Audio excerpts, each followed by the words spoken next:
Hello అండి, welcome to Shanti home maker. ఇప్పుడు ఒక స్వీట్ చేసుకోవచ్చు. ఎప్పుడు చేసే స్వీట్ కన్నా కొంచెం కొత్తగా, కలర్ లేకుండా న్యాచురల్గా ఆవు పాలతో సేమియా, క్యారెట్, కేసరి ఎలా చేసుకోవాలో చూసేద్దామా? Let's start video.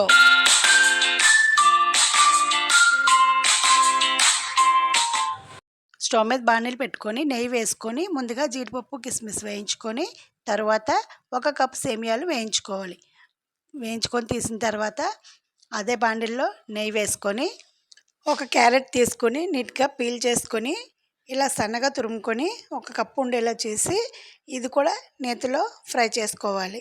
ఆల్రెడీ సేమియాలు, జీడిపప్పు వేయించడం అందరికీ తెలిసిందే కాబట్టి పక్క స్టవ్ ఆన్ చేసుకొని పాలు మరిగించుకోవాలి. కప్పు సేమియాలు, కప్పు క్యారెట్ తురుముకి 3 కప్పులు పాలు అయితే సరిపోతాయి. పాలు చక్కగా మరిగిన తర్వాత ఈ క్యారెట్ తురుము దోరగా వేయించుకొని ఇందులో ఈ కాచిన పాలు వేసుకొని కలుపుతూ ఉడికించుకోవాలి. క్యారెట్ పచ్చివాసన పోయేంత వరకు నేతిలో వేయించుకొని తర్వాత పాలలో ఉడికించుకోవాలి.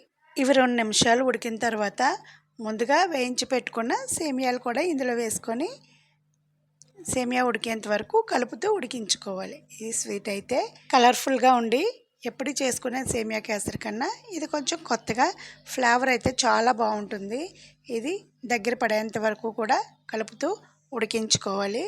ఇలా దగ్గర పడిన తర్వాత కప్పున్నర షుగర్ తీసుకొని కొద్దిగా వాటర్ పోసి పంచదార కరిగేంత వరకు స్టవ్ ఆన్ చేసుకొని స్టవ్ మీద పెట్టుకొని కొంచెం లేత పాకం వచ్చేంత వరకు కలుపుతూ ఉండాలి. అప్పటికప్పుడు స్వీట్ చేయాలన్నా ఏదైనా పూజ చేసినప్పుడు తొందరగా స్వీట్ చేసేయాలన్నా ఈ స్వీట్ కనుక చేసుకుంటే చాలా ఈజీగా అయిపోతుంది. టేస్ట్ కూడా బాగుంటుంది. పిల్లలు కూడా కలర్గా ఉంటుంది కాబట్టి ఇష్టంగా తింటారు. ఈ పంచదార చక్కగా ఇలా కొంచెం తీగపాకం వచ్చిన తర్వాత ఈ ఉడుకుతున్న సేమియాల్లో కొంచెం వేసుకుంటూ కలుపుతూ ఉండాలి. నేను చిన్న గిన్నె పెట్టాను కాబట్టి పొంగిపోతుంది, అందుకోసమని కొద్దిగా వేసుకొని కలుపుతూ దగ్గర పడేంత వరకు కలుపుకోవాలి. బయట కొనే స్వీట్స్ కన్నా ఇలా వెరైటీగా పిల్లలకి చేసి పెట్టారంటే ఇష్టంగాను తింటారు. తక్కువ ఖర్చుతో స్వీట్ అయితే రెడీ అవుతుంది. ఇది ఇలా మొత్తం పంచదార వేసుకొని బాగా కలిపేసుకొని ఇందులో 1/2 స్పూన్ యాలక పొడి వేసుకుంటే మంచి ఫ్లేవర్ వస్తుంది. అలాగే ముందుగా వేయించి పెట్టుకున్న జీడిపప్పులు కూడా వేసుకుంటే స్వీట్ రెడీ అయింది. ఇప్పుడు స్టవ్ ఆఫ్ చేసుకొని సర్వింగ్ బౌల్లోకి తీసేసుకోవాలి. నేనైతే ప్రసాదానికి ఈ స్వీట్ చేశాను. ఈ స్వీట్ అయితే చాలా బాగుంది.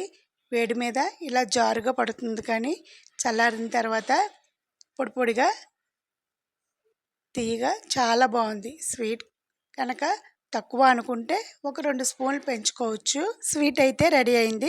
మీకు ఎలా అనిపించిందో కామెంట్ సెక్షన్లో తెలియచేయండి.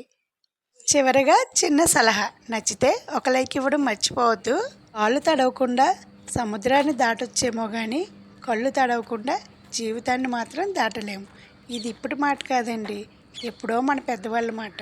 ఇది నిజమే కదండి. ఈ వీడియోని ఎక్కడ స్కిప్ చేయకుండా చూసినందుకు చాలా థ్యాంక్స్. Keep smiling. బాయ్.